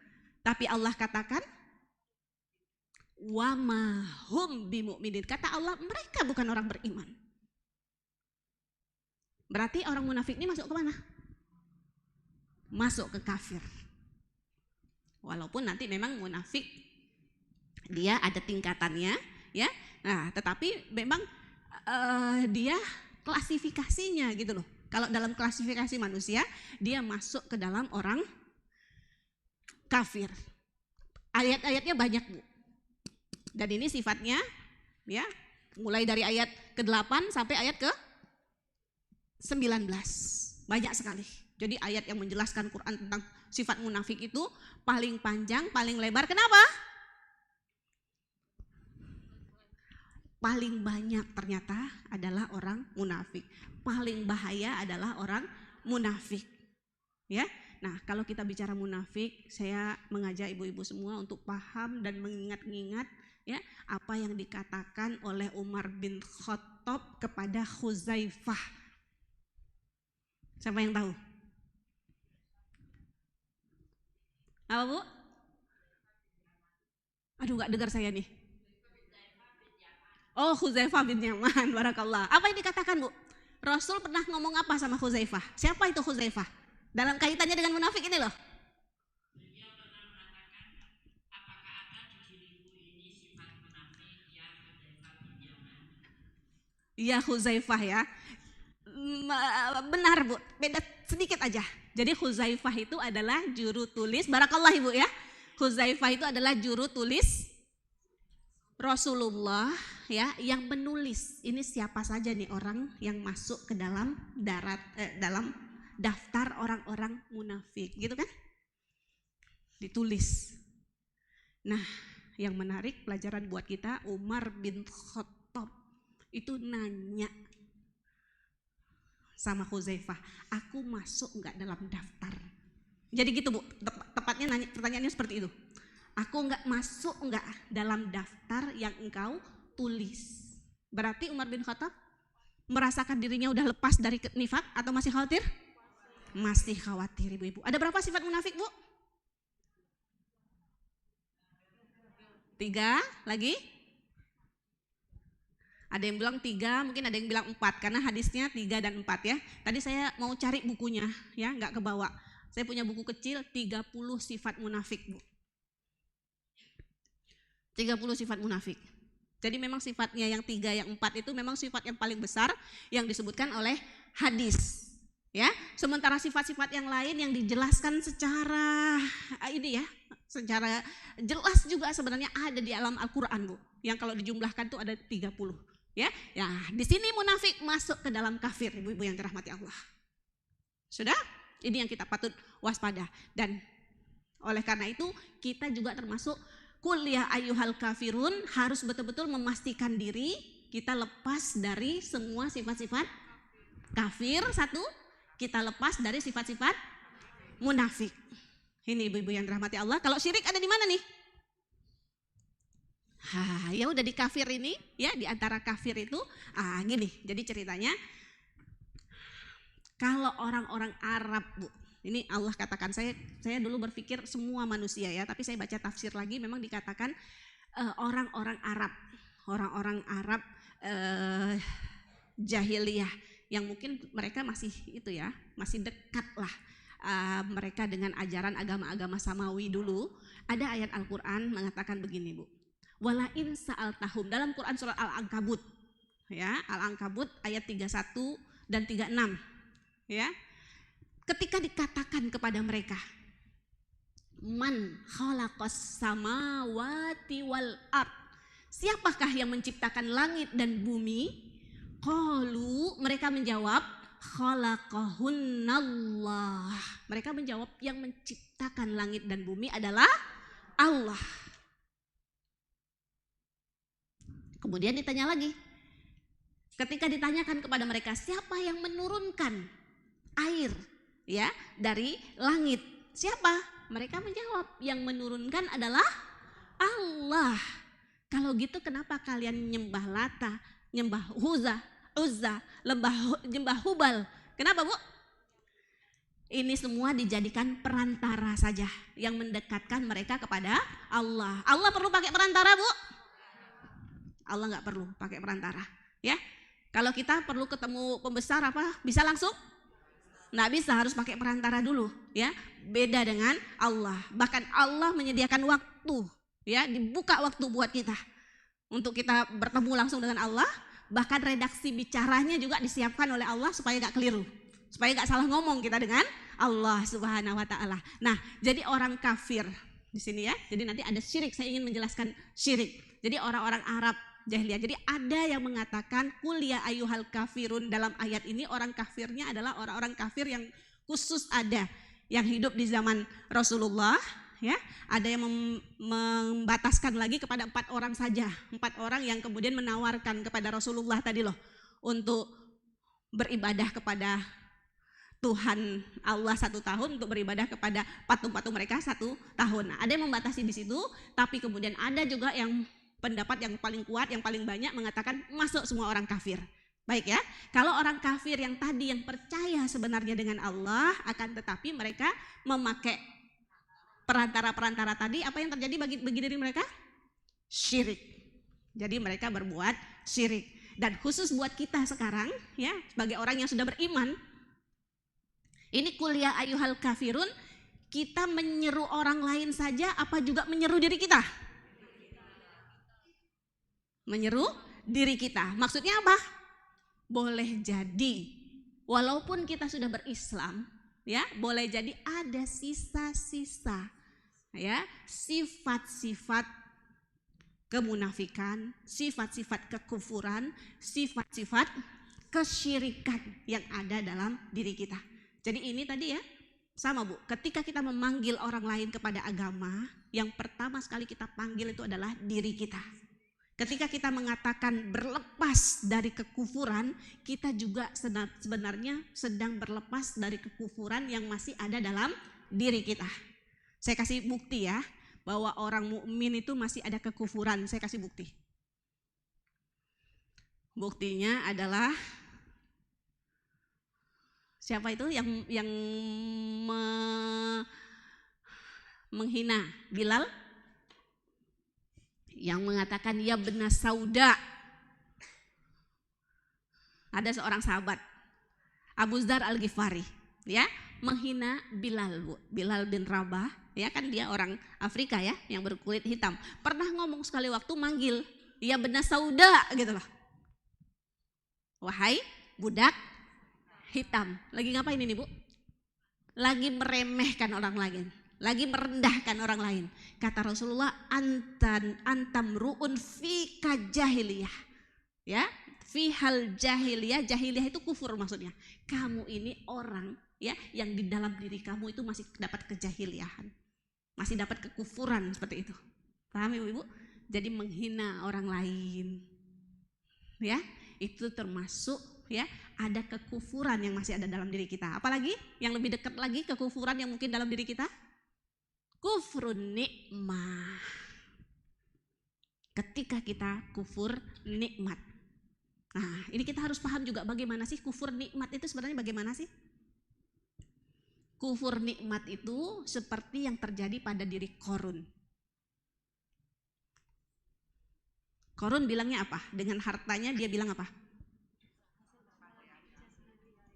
Innama utituhu ala ilmin. Dia bilang gitu. Ini aku dapat, hartaku ini aku dapat karena kecerdasanku. Karena lobiku kuat. Apa lagi? Karena keuletanku. Itu kufur, Bu. Itu kufur nikmat. Ya, hati-hati ibu-ibu juga kadang-kadang. Wah, suamiku ini paling pinter. Suamiku ini paling hebat. Ya, dia kalau ngelobi paling pinter. Itu kufur, Bu. Ya, itu kufur nikmat. Saya pernah, Bu, pernah. Ya, dikasih amplop sama suami ya, jebret gitu ya. Gak sadar ya. Waduh, hebatnya suamiku gitu. Dimarahin saya, Bu. Ya. Dimarahin. Ya. Jazakallah bilang begitu kepada Allah, bilang ini dari Allah. Kalau mau mengucapkan ya supaya Allah memberi balas. Yang harus kita ucapkan adalah alhamdulillah. Alhamdulillahnya bukan alhamdulillah sekedar bibir ya. Tapi yang kita puji di situ bukan kita bilang alhamdulillah kita puji suami, tapi yang kita puji di situ adalah Allah Subhanahu wa taala. Ini ibu-ibu yang dirahmati Allah. Bisa dipahami ya? Qul ya ayyuhal kafirun. Jadi termasuk kufur yang ada ya di orang lain, juga kufur yang ada di dalam diri kita, dan kita berusaha bersih sekali nih. Bersih dari apa? Bersih dari sifat kekufuran, bersih dari sifat munafik. Ada berapa sifat munafik? Ada 30. Ini PR ini, cari nanti nih. Ya, bukunya apa, sifat-sifatnya apa. Kemudian nanti juga ada syirik satu lagi. Ya, kita berlepas diri dari syirik. Apa perlunya, Bu? Kita bersih, kita berlepas dari syirik, perlunya apa?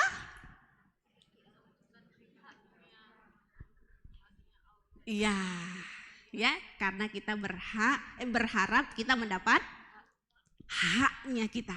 Apa hak kita? Selagi tidak berbuat syirik. Sudah? Nah, ini nanti boleh. Jadi dia boleh masuk ke dalam kafir. Penjelasan ini boleh masuk ke dalam kafir, boleh juga masuk ke dalam syirik. Jadi kalau syirik itu tadi kenal Allah, tahu Allah, tapi masih menyembah yang lain. Ya, dengan kita baca ini sekali lagi kita baca Al-Kafirun, kita baca Al-Ikhlas, kita sedang melepaskan diri ya. Kita lihat sekarang penjelasannya. La a'budu ma ta'budun wala antum abiduna ma a'bud wala ana abidum ma abattum wala antum abiduna ma a'bud lakum dinukum waliyadin. Ibu-ibu yang dirahmati Allah, apa artinya? La a'budu, aku tidak menyembah. Perhatikan Bu ya, aku tidak menyembah apa yang kalian sembah. Terus wala antum, dan kalian tidak menyembah apa yang aku sembah. Wala ana abidun, dan aku bukanlah penyembah apa yang kalian sembah. Wala antum abidu nama a'bud, dan bukanlah kalian penyembah apa yang aku sembah. Nah, ibu-ibu yang dirahmati Allah, nanti ayat yang terakhir lakum dinukum waliyadin. Ada dua hal di sini Bu yang ingin kita pastikan supaya kita berlepas tadi dari kesyirikan, supaya kita berlepas dari kekufuran. Dua halnya adalah yang pertama ini poinnya apa nih? Ibadah. Nanti yang kedua ya, lakum dinukum, apa itu? Ad-din. Lakum dinukum waliyadin. Nah, ini di kita yang berlepasnya nih di sini. Paham ya? Coba, sudah paham Ibu-ibu? Jadi kan tadi ya, kita panjang lebar tadi bicara tentang kuliah ayyuhal kafirun. Itu untuk apa? Untuk kita, supaya kita lepas. Kita menyatakan kita beda. Kita menyatakan kita lepas dari segala kekufuran, dari segala kesyirikan, dari segala kemunafikan. Sudah? Nah, bagaimana kita bisa lepasnya itu aplikasinya bagaimana? Ya, aplikasinya dalam ayat ini dan dalam ayat yang terakhir. Ayat yang 4 ayat ini dia kaitannya dengan apa? Yang diulang-ulang itu apa? Ibadah. Ibadah, ya. Terus poin satu lagi, lakum dinukum, bagi kalian agama kalian, bagiku agamaku. Nanti poinnya adalah poin ad-din. Nanti kita lihat. Coba Ibu perhatikan, la a'budu ma ta'budu, ini terjadi pengulangan enggak, Bu? Ada pengulangan ya. Ada yang mengatakan, tapi ini pendapat yang paling rendah Bu sebenarnya, yang mengatakan memang dia terjadi pengulangan. Kenapa kok terjadi pengulangan? Tadi yang saya katakan kenapa? Karena orang kafirnya juga ngomongnya berulang kali, ya, berulang, makanya dijawabnya pakai perulangan. Sudah? Nah, tapi kalau kita baca tafsir, ibu-ibu yang dirahmati Allah, pendapat para ulama mengatakan dalam Al-Quran itu tidak ada pengulangan. Tidak ada dua ayat yang sama, walaupun bentuknya persis sama. Yang banyak diulang dalam Quran surah Ar-Rahman ya. Fabi ai ala'i rabbikuma tukadziban. Berapa kali itu Bu diulang-ulang? Berapa? 31 dengan lafaz yang berbeda, tetapi kata ulama tidak ada pengulangan. Kenapa? Karena yang dimaksud dengan ala masing-masing ayat itu beda. Paham ya? Nah, masing-masingnya beda, makanya itu tidak pengulangan. Ini maksudnya ini maksudnya ini maksudnya ini, masing-masing punya maksud. Itu maksudnya tidak ada pengulangan. Jadi ini pendapat para ahli tafsir, memang tidak ada pengulangan. Artinya tidak ada sekedar, tanda kutip ya, sekedar pengulangan yang kemudian tanpa ada maksud. Jadi semuanya punya maksud. Kalau ada pengulangan, semua ada maksud yang berbeda. Inilah luasnya kandungan Al-Quran. Begitu juga dengan ini. Kalau di sini yang persis sama cuman ayat berapa itu? Ayat ketiga ya, dengan ayat yang kelima. Itu yang persis sama. Kalau ayat yang kedua dan yang keempat itu dia artinya sama tapi kandungan yang berbeda. Paham ya? Jadi nanti kita lihat di sini, yang kita lihat adalah kita bandingkan antara ayat yang kedua dengan yang ketiga, nanti dengan ayat yang ketiga dan yang kelima. Nah, kita lihat sekarang, la a'budu ma ta'budun. Lagi Bu artinya? Aku tidak menyembah apa yang kalian sembah. Jadi gini, kalau cuman pengulangan saja ya berarti maknanya cuman itu gitu loh. Tapi kalau makanya Al-Quran tidak ada pengulangan, masing-masing ada maknanya sehingga pemahaman kita bisa lebih luas. Paham ya? Kemudian wala ana abidum ma'abattum. Ada beberapa perbedaan Bu. Saya baca tafsir banyak ini semalam kemarin ya. Nah, ini saya tulis beberapa yang terpenting. Ayat yang kedua Bu, la a'budu. A'budu itu kata apa? Kata kerja. Fi'lun. Fi'lun apa? Fi'lun mudhari di situ. Aku tidak menyembah. Nah, kalau di situ yang sebelahnya ayat 4, wala ana abidun. Itu dia bukan kata kerja. Dia kata benda. Atau boleh juga sifat juga boleh. Apa bedanya? Coba dengar saya Bu. Kalau saya ngomong, saya enggak mencuri. Sudah? Terus saya bilang, aku bukan pencuri. Sama apa enggak? Beda ya? Mana yang lebih kuat? Kalau saya bilang, aku tidak mencuri, boleh jadi pada saat itu tuh. Pada saat itu aku enggak mencuri, ya. Aku enggak mencuri itu gitu loh. Nah, kok jadinya mencuri ya? Ini saya pakainya di tafsirnya mencuri, jadi saya pakai mencuri nih. Paham ya? Jadi kalau kita bilang pakai kata kerja itu kadang ada, kadang enggak gitu loh. Ya? Jadi boleh jadi pada saat itu dia enggak mencuri, nanti di waktu yang lain dia mencuri. Tapi kalau kita bilang, ya, atau buku ini kamu tulisan kamu ya gitu loh. Enggak, aku enggak nulis ini gitu loh. Ya. Nah, aku tidak menulis ini. Nah, Aku bukan seorang penulis, misalnya kita bilang. Kalau aku bukan seorang penulis ya aku nggak punya buku gitu loh. Jadi kalau kita udah pakai kata benda, itu Allah sebenarnya ingin menegaskan sama sekali bahwa aku ini bukan penyembahnya gitu loh. Kalau bukan penyembah apa yang kalian sembah, pastinya bagaimana? Tidak akan pernah. Nah, tidak akan pernah selamanya. Jadi kalau kata kerja di sini menunjukkan sekarang, kalau sifat bisa selama-lamanya. Bisa dipahami, Bu? Nah, jadi kita ketika membaca, oh ada penegasan lagi di sini, semakin kuat lagi bahwa aku ini tidak menyembah dan selamanya aku tidak akan menyembah. Paham Ibu? Selanjutnya, ayat yang kedua itu Bu, la a'budu, aku tidak menyembah, ya. Yang dituju nanti stressingnya, fokusnya adalah ma'bud. Ma'bud itu yang sembahannya. Kita harus memastikan bahwa aku tidak menyembah siapa? Patung-patung kalian. Tuhan-Tuhan kalian. Paham Bu? Nah, siapa yang dijadikan Tuhan nih? Sama manusia yang dijadikan Tuhan siapa?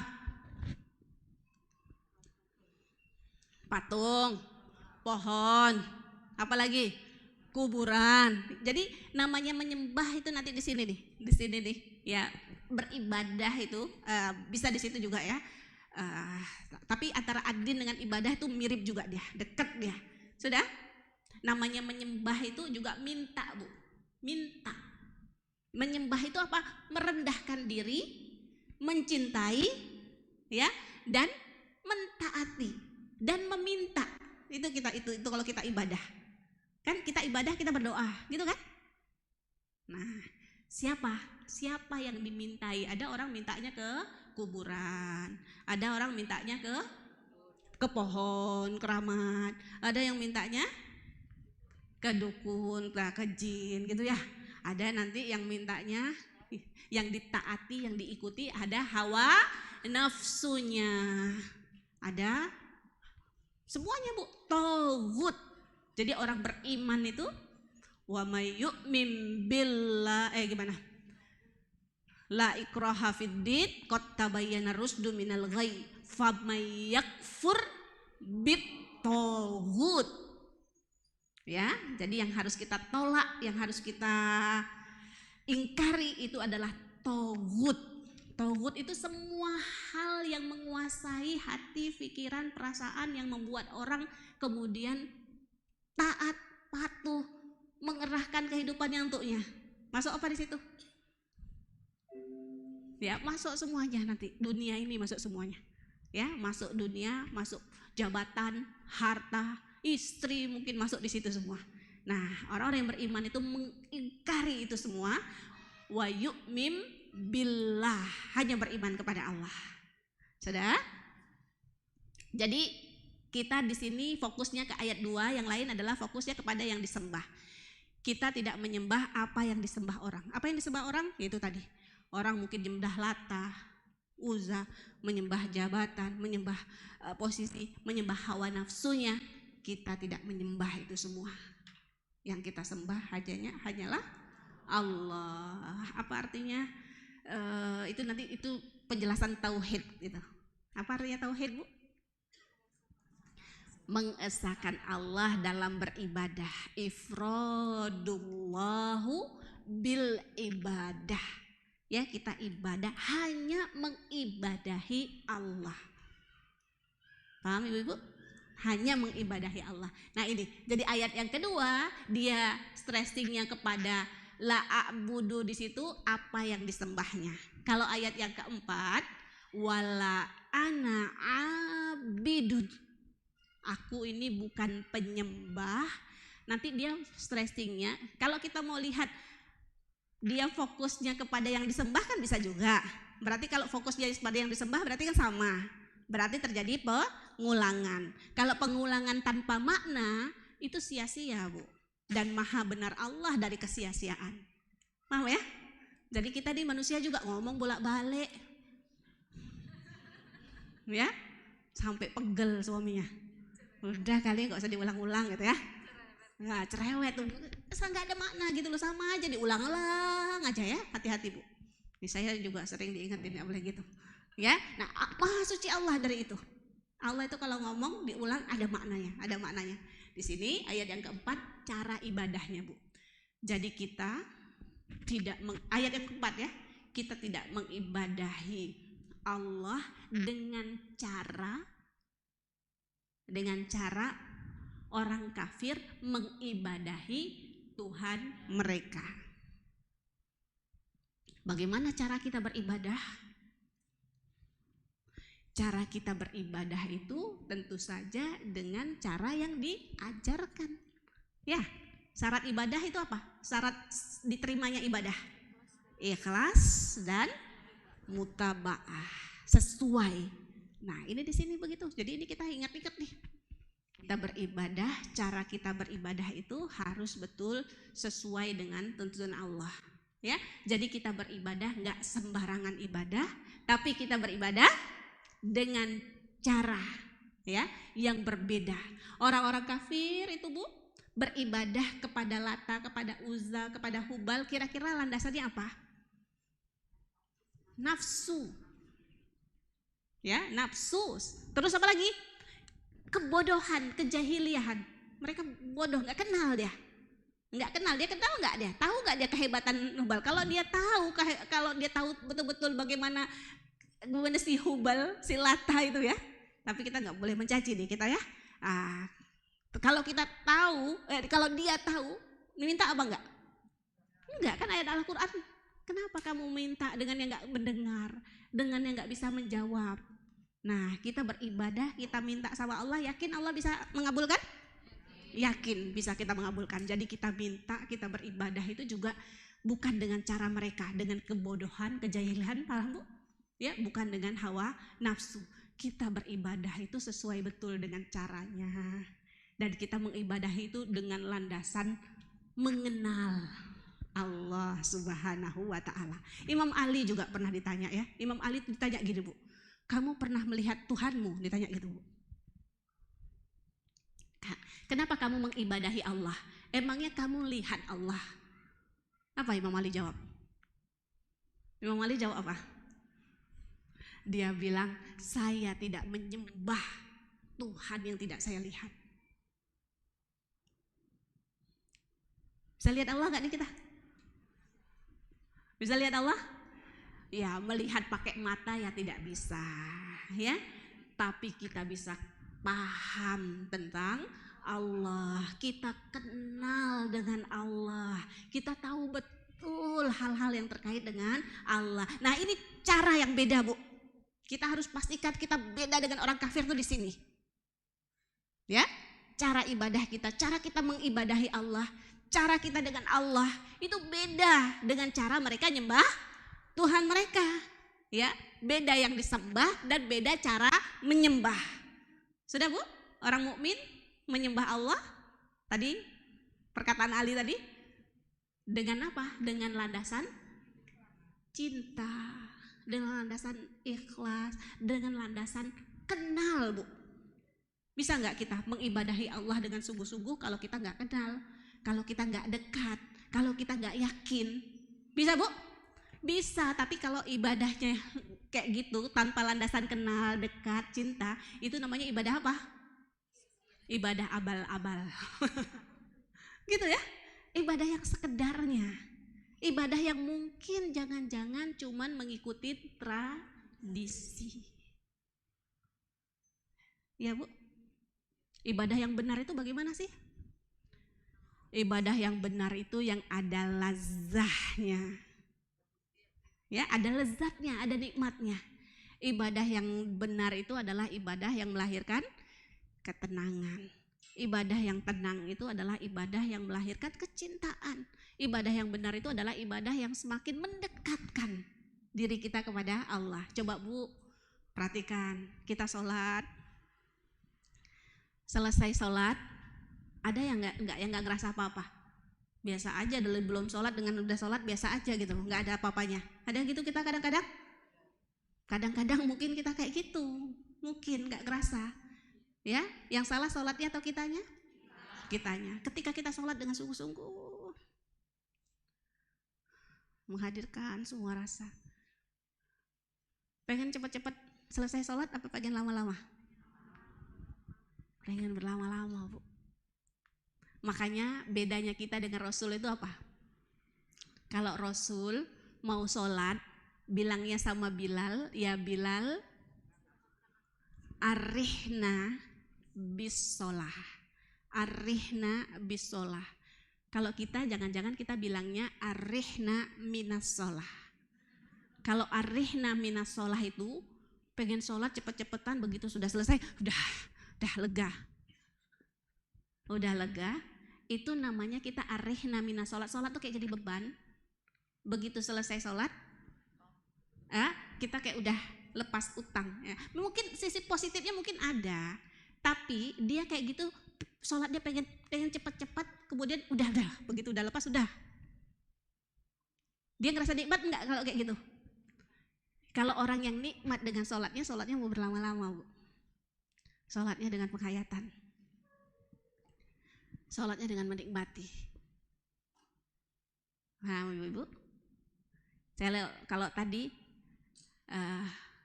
arihna minas sholah itu, ya, sholat, begitu udah selesai sholat, sudah nggak ada sisa, nggak ada perubahan, nggak ada kenikmatan, tidak ada tumak ninah yang dia dapat.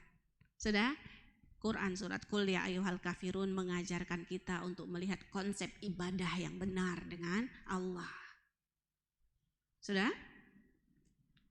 Ya, jadi yang membedakan kita dengan orang kafir,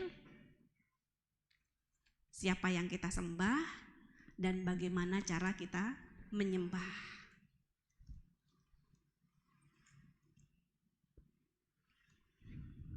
Ibu-ibu yang dirahmati Allah, selanjutnya sudah tadi. Ada lagi? Ta'budun yang ayat kedua itu kata kerja bentuk sekarang. Abattumnya bentuk lampau. Kita ingin menegaskan betul-betul bahwa kita tidak menyembah Tuhan mereka yang mereka sembah sekarang dan yang mereka sembah dulu, ya, enggak. Jadi Tuhan manusia semuanya kita enggak, ya, kita enggak reken, ya. Oh iya, waktunya sudah habis ya, saya lupa. Sudah paham, Bu? Nah, ini ayat 2 dan ayat 4. Nanti untuk ayat ketiga dan ayat yang kelima redaksinya sama.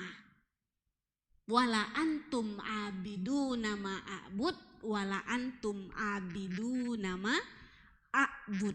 Sama ya, redaksinya sama, tulisannya sama. Tapi pengulangan apa tidak? Tidak ya, tidak pengulangan. Sama nanti Bu, stretchingnya sama. Ayat yang 2 fokusnya pada yang disembah, ayat yang kelima fokusnya pada yang disembah. Sudah? Tapi kenapa kok redaksinya nggak dirubah? Sementara redaksi ayat yang kedua dan yang keempat kok dirubah, kok yang di sini redaksinya tidak dirubah. Walaupun kita sudah tadi katakan tidak ada pengulangan, ya. Di sini ini ada pelajaran buat kita. Kenapa Allah tidak rubah redaksinya? Pelajarannya adalah, ya, apapun yang disembah oleh orang kafir, bagaimanapun caranya mereka menyembahnya, ya, hakikatnya sama, Bu. Hakikatnya sama. Apa hakikatnya? Semuanya tertolak. Ya, semuanya masuk dalam golongan kafir. Bagaimanapun lah bentuknya, bagaimanapun lah caranya, dan berubah dari zaman ke zaman, ya, berubah cara-cara mereka beribadah. Tetapi Allah di sini mengatakan sama saja, ya, tidak termasuk dalam agama Islam. Ini Ibu yang dirahmati Allah, waktu kita sudah habis ya. Ayat yang terakhir, lakum dinukum waliyadin. Bagiku, bagi kalian, agama kalian. Ibu-ibu, agama selain Islam banyak apa tidak? Banyak ya. Kalau banyak itu seharusnya adyan. Din itu kan satu. Harusnya adyan. Adyan itu jamak. Bagi kalian agama kalian gitu loh. Harusnya kan begitu. Tapi Allah mengatakan bentuknya bentuk tunggal. Lagi-lagi sama. Allah ingin menegaskan bahwa nanti di ayat yang lain ya, wa may yabtaghi ghairal islam innad dina indallahil Islam. Jadi agama satu-satunya, Ya, di sisi Allah itu adalah Islam. Wa may yabtaghi ghairal islam madina fala yuqbal. Siapa yang mencari agama selain agama Allah diterima? Tidak akan diterima. Jadi walaupun banyak agama-agama yang lain, Allah tidak sebut dia adyan. Ya, tapi Allah cuma sebut din. Allah cuma sebut din, jadi satu. Ya, maksudnya apa? Semuanya di luar agama Islam. Apa itu ad-din? Saya nggak masukin di situ ya. Ad-din itu nanti ada ayat yang penguat saja, silakan dibaca. Saya nggak bahas, waktu kita sudah habis. Ad-din ini ibu-ibu yang dirahmati Allah, apa ini agama? Agama ini macam-macam Bu ya. Ad-din ada yang mengartikan ya dia adalah iktikad yang pertama. Iktikad kita, sesuatu yang kita yakini, sesuatu yang kita yakini dalam kehidupan ini. Kemudian ad-din adalah juga al-jaza Bu, maliki yaumiddin. Apa artinya? Maliki yaumiddin, yaumiddin, hari pembalasan. Jadi yaumuddin, hari agama kan gitu ya.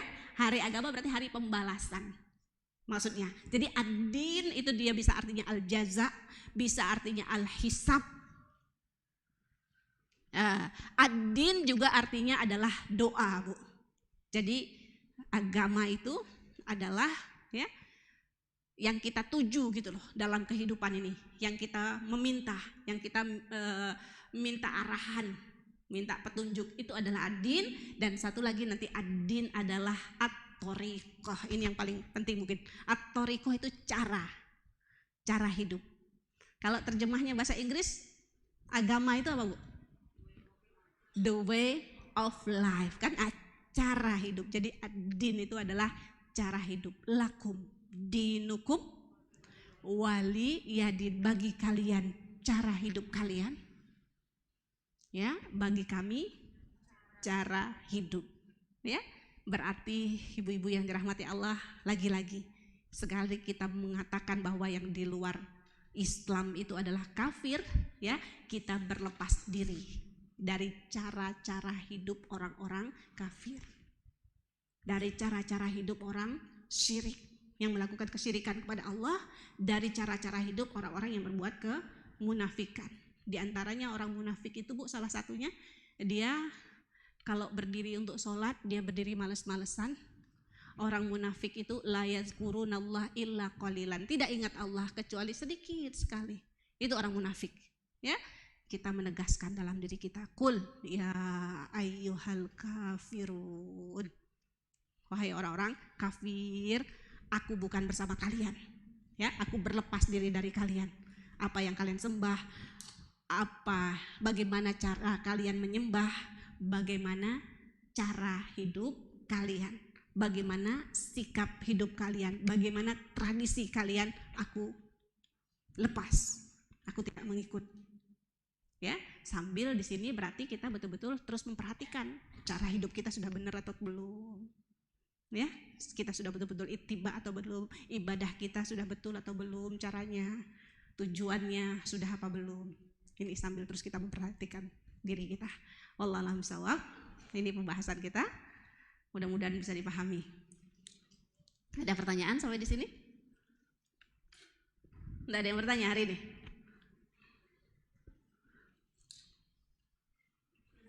Ya. Ada yang bertanya? Monggo.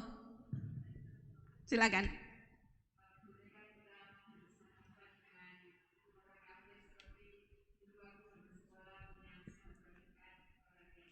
Ya, baik. Barakallah, ibu yang dirahmati Allah. Dalam kehidupan ini ada namanya ukhuwah Bu ya. Ukhuwah itu ada ukhuwah fiddin di agama, ada namanya ukhuwah basyariyah. Ukhuwah basyariyah itu kita berukhuwah, kita bersaudara sesama manusia. Nah, gitu ya. Nanti ada lagi ukhuwah perasaan bersaudara sama-sama makhluk Allahnya. Makhluk Allahnya itu kita sama binatang, kita merasa sama. Ini makhluk Allah. Jadi kita jaga. Nah, jadi orang-orang kafir itu jadi kita sama-sama kita manusianya. Boleh Bu sebenarnya. Yang tidak boleh apa? Nah, yang tidak boleh menjadikan mereka pemimpin itu kan. Wala tattakhidhu aduwwi wa aduwwakum awliya. Ya, orang mukmin itu yang menjadi pelindungnya, yang menjadi penolongnya adalah orang-orang ya mukmin juga. Jadi kalau berteman dalam batasan sebagai manusia itu tidak dilarang ya, apalagi kemudian kalau mendakwahkannya. Itu ya tentu memang seruan kita ya seperti ini, maksudnya untuk memanggil mereka supaya kembali kepada agama. Barakallah. Sudah? Kalau sudah nanti saya yang bertanya nih. Silakan satu pertanyaan lagi kalau ada.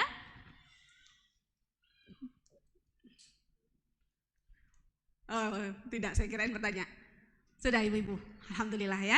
Kalau sudah, nah sebelum saya bertanya, saya ingin kita simpulkan dulu sama-sama, ya. Jadi apa Bu maksudnya Quran Qul Ya Ayyuhal Kafirun ini? Iya, menyatakan kita berlepas diri, ya. Kita berlepas diri. Nanti berlepas dirinya di mana Bu? Dalam ibadah dan dalam cara kita hidup, ya. Dalam beribadah ini apa nih yang dalam ibadah ini apa dia? 2 poinnya Bu. Siapa? Ya, siapa yang diibadahi sama bagaimana? Ya, bagaimana kita mengibadahi? Nah, ini ya, siapa yang diibadahi? Nah, kalau siapa di sini bagaimana? Kita tauhid. Tauhid itu bagaimana? Ya, kita betul-betul hanya mengibadahi Allah. Sudah? Orang riya itu tauhid apa syirik? Orang riya itu dia syirik. Kenapa? Karena dia beribadah, dia melakukan ketaatan karena pengen dilihat. Ya. Nah, orang ujub itu tauhid apa syirik? Di mana letak syiriknya? Dia merasa dia bisa ibadah karena dirinya. Ada ayat jangan merasa itu loh. Jangan bisa berbangga dengan ibadahmu. Kamu bisa beribadah itu karena Allah. Jadi orang ujub itu merasa dia bisa, orang kalau bangga ya, dia kalau bangga itu kenapa Bu? Karena dia ngerasa dia yang melakukan ya. Ya, misalnya nih kita punya uang nih, misalnya keluarga muda punya itu, tapi karena dikasih gitu loh, semuanya dikasih, berhak nggak bangga gitu? Apanya yang bangga, aku nggak kerja apa-apa gitu, dia cuma dikasih gitu aja, paham ya? Nah begitu juga ibadah, kita beribadah itu bukan karena kita, jadi tidak ada haknya kita berbangga. Ketika kita berbangga, di situ kita syirik, merasa seolah-olah kita mampu. Sudah? Nah ini dia ya. Jadi siapa yang diibadahi itu nanti poinnya, dia poin di situ adalah poin ikhlas, ya, poinnya ikhlas. Makanya Quran surat Al-Kafirun ini melepaskan diri kita dari kesyirikan, Bagaimana cara beribadahnya?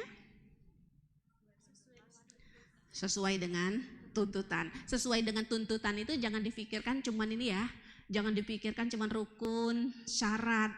Tapi yang lebih terpenting lagi nanti adalah adab atau akhlak yang ditimbulkan dari ibadah itu dan proses pelaksanaan ibadah itu.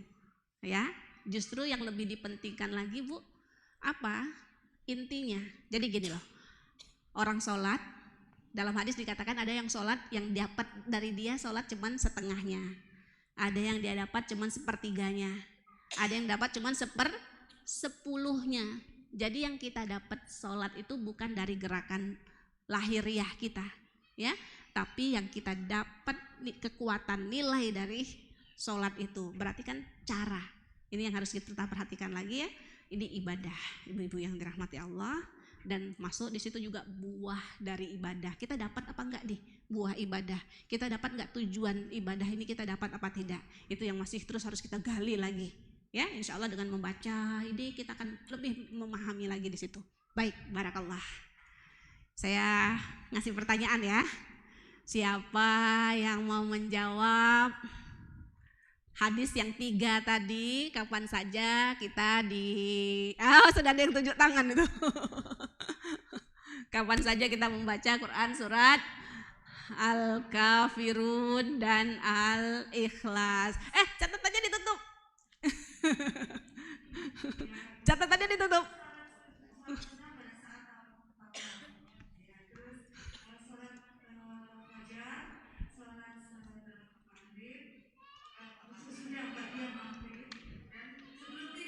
Sebelum tidur. Barakallah. Barakallah. Ya. Ada berapa? Ada 3. Oh, ada 4. Tahu aja ibu-ibu ada 4. Siapa yang bisa menyebutkan 1, 2, 3, 4, 5, 4 apa 5 tadi? Nama Quran surat Al-Kafirun. Iya.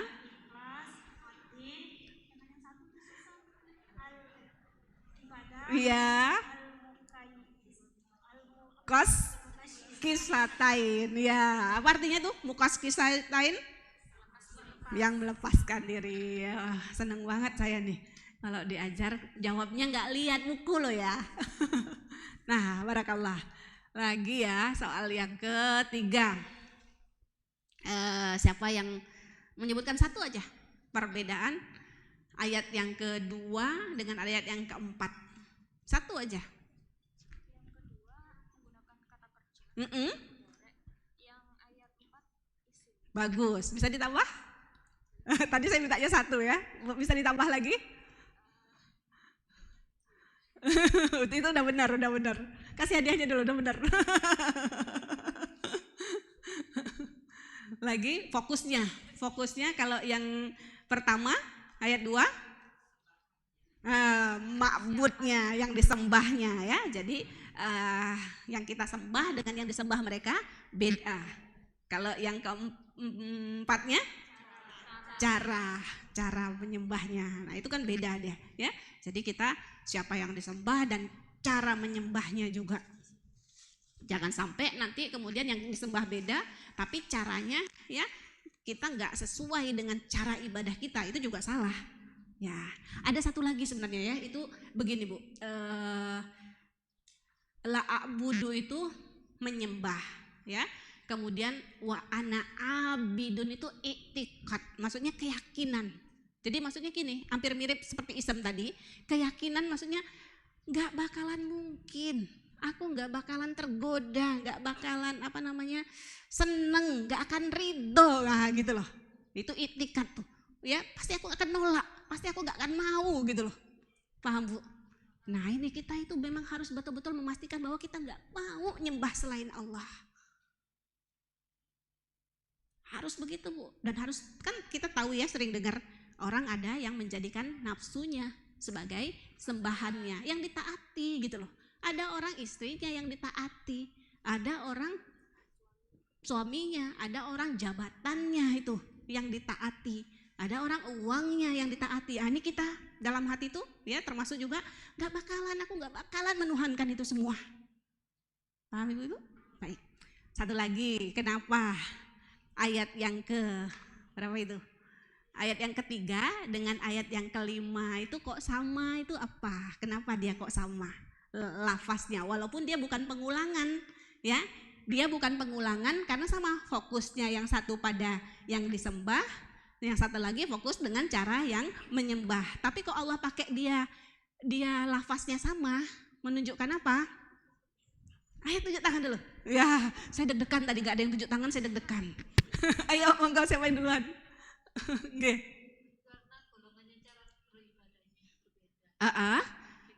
Kalimatnya kok sama, menunjukkan antara yang masuk yang beriman sama yang tidak beriman. Tadi saya ngomong gitu gak? Jadi gini, ganti orang dulu gak apa-apa ya? Gak apa-apa. Monggo, ini tadi yang duluan. Iya. Monggo. Ini udah ada duluan. Mbak Alfi gak lihat. Ibu ini yang duluan ya. Mungkin belum keluar aja Bu, deg-degan tadi kali.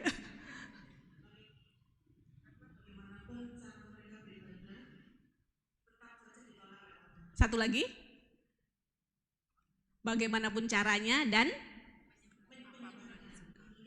siapapun yang disembah gitu. Jadi Allah pakai kalimatnya sama. Ini Allah ingin menegaskan orang kalau udah dia kafir, siapapun lah, mau nyembah patung, mau nyembah uang gitu ya, mau nyembah jabatannya, atau dia mau nyembah pokoknya yang selain Allah, semuanya sama, semuanya ditolak. Bagaimanapun caranya, ya mungkin dia ada caranya dia menyembah, mungkin dia ya dengan puasa, kan dalam Islam ada puasa gitu misalnya, ya kan? Wah ada puasa ada gitu loh. Apalagi dia menyembah dengan mungkin dengan zikir, ada kan caranya, kayaknya kayak ibadah gitu loh. Zikir sekian ribu kan zikir gitu loh.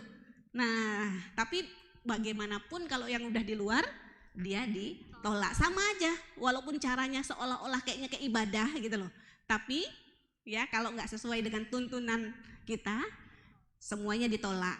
Jadi Allah satukan dia antara ayat 2 dengan ayat 4 tuh bentuknya sama. Allah ingin negaskan apapun bentuknya, siapapun yang kalian sembah itu semuanya akan ditolak dan kita nggak akan ikut-ikutan mereka gitu loh. Kita nggak akan menyamai mereka. Wallahu a'lam bishawab. Jazakumullah khairan ibu-ibu. Kalau ada yang bingung, nanti ada yang ingin ditanyakan, boleh silahkan ya, nanti bisa dikumpulkan pertanyaan ke Mbak Alfi, insya Allah saya akan bantu jawab. Yang benar datangnya dari Allah, bila ada yang salah, ada yang khilaf, saya mohon dimaafkan. Saya minta sama-sama nih ya, sama-sama kita gali lagi, dan kita galinya tuh nggak cukup di sini, kita gali ketika kita tadabur. Ketika kita mentadaburinya, kita baca dalam sholat-sholat sunnah kita gali lagi dan tekad, aku harus betul-betul lepas dari kesyirikan. Apa untungnya kita tidak berbuat syirik? Apa untungnya kita lepas dari syirik? Semuanya dapat hadiah dari Allah insya Allah ya.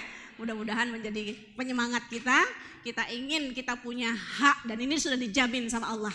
Tidak akan diazab orang yang tidak berbuat syirik. Kita akhiri alhamdulillahirabbil alamin. Mohon maaf bila ada kata-kata yang salah. Subhanakallahumma wa bihamdika asyhadu alla ilaha illa anta astaghfiruka wa atubu ilaik. Assalamualaikum warahmatullahi wabarakatuh. Bermula dari kelas Madrasah Al-Quran, ibu-ibu yang mengkaji Al-Quran, mencintai, merasakan nikmatnya hidup bersama Al-Quran. Lahirlah tekad, kita harus berdakwah Al-Quran. Kita harus sebarkan kecintaan, kebahagiaan hidup bersama Al-Quran. Anak-anak kita semua sedapat mungkin kita dorong, kita bantu, kita fasilitasi menjadi hafizah Quran.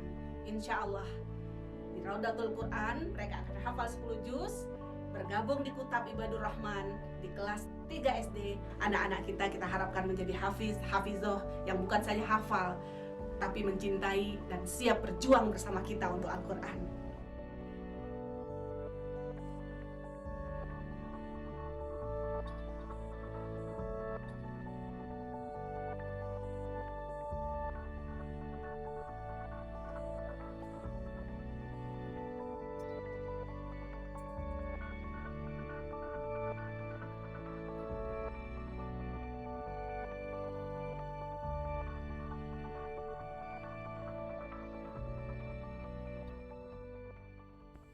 Menyempurnakan doa para orang tua yang melantunkan harapan kepada Allah Subhanahu wa taala, Rabbana hablana min azwajina wa dzurriyyatina qurrata a'yun waj'alna lil muttaqina imama. Ya Allah, karuniakanlah kepada kami pasangan-pasangan hidup kami, keturunan kami penyejuk hati, serta jadikanlah kami pemimpin bagi orang-orang yang bertakwa. Pemimpin ideal, pemimpin masa depan, pemimpin bagi orang-orang yang bertakwa adalah harapan para orang tua kepada anak-anaknya agar mengemban peran penting itu seperti yang diinginkan dan diajarkan oleh Allah Subhanahu wa taala. Guna melengkapinya, Yayasan Ihyaul Quran Indonesia mengajak kaum muslimin dan muslimah, mengajak para ibu dan bapak untuk membangun fasilitas yang terbaik guna menyiapkan masa depan yang cerah bagi generasi muda kita melalui wakaf yang kita kembangkan. Ada wakaf produktif, ada wakaf yang kita gunakan untuk membangun fasilitas terbaik itu berupa gedung, serta ada wakaf manfaat, wakaf profesi, dan sebagainya. Harapannya sarana ini adalah milik kita bersama, perjuangan kita bersama, amal jariah kita bersama, dan kita berinvestasi pemimpin bagi orang yang bertakwa yang akan membangun kejayaan umat ini di masa yang akan datang.